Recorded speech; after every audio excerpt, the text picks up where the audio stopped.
आपकी उपस्थिति में मैंने और मोदी जी ने दोनों ने कहा था कि देवेंद्र फडणवीस के नेतृत्व में चुनाव लड़े हैं और एनडीए जीतने के बाद देवेंद्र फडणवीस मुख्यमंत्री होंगे। मगर चूंकि आपको मुख्यमंत्री बनना था, आपने हमारे साथ विश्वासघात किया।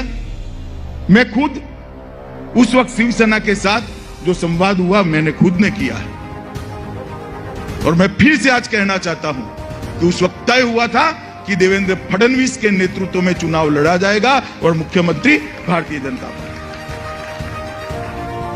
मुकर गए, सत्ता के लिए हिंदुत्व के साथ समझौता कर लिए। दो पीढ़ी से जिनके सामने लड़ते थे उनकी गोदी में बैठ गए और कहते थे हमने तो कहा ही नहीं। वो कह रहे हैं कि मैं झूठ बोल रहा हूं। चलो भैया, एक सेकंड के लिए मान रहे हैं, मगर आपकी सभा के पीछे जो बैनर लगते थे ना, उसमें आपके फोटो की और मोदी जी के फोटो की साइज जरा देखना। आपकी 1/4 थी। हर भाषण में आपको मोदी जी का नाम देना पड़ता था। आपकी उपस्थिति में मैंने और मोदी जी ने दोनों ने कहा था कि देवेंद्र फडणवीस के नेतृत्व में चुनाव लड़े हैं और एनडीए जीतने के बाद देवेंद्र फडणवीस मुख्यमंत्री होंगे। मगर चूंकि आपको मुख्यमंत्री बनना था, आपने हमारे साथ विश्वासघात किया, सत्ता पर बैठे और फिर क्या चलाया।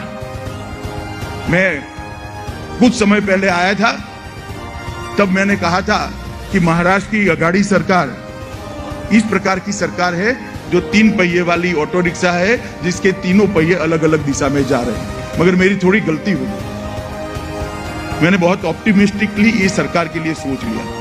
आज मैं इसमें थोड़ा सुधार करना चाहता हूं।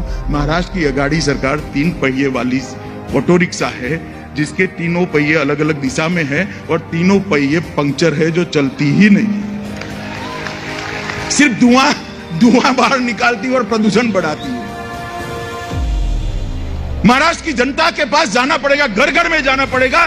क्या है सरकार महाराष्ट्र का कल्याण कर सकती है?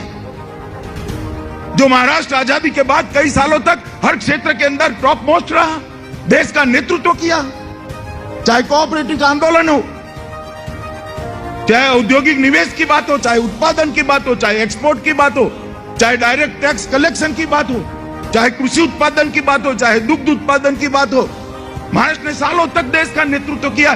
क्या ये लोग महाराष्ट्र को पुराना वैभव दिला सकते हैं क्या?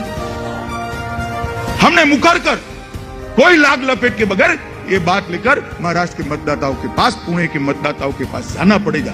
ये निकम्मी सरकार, और इस सरकार की पतन की शुरुआत, इस सरकार के पतन की शुरुआत पुणे महानगर पालिका के परिणामों से होनी चाहिए।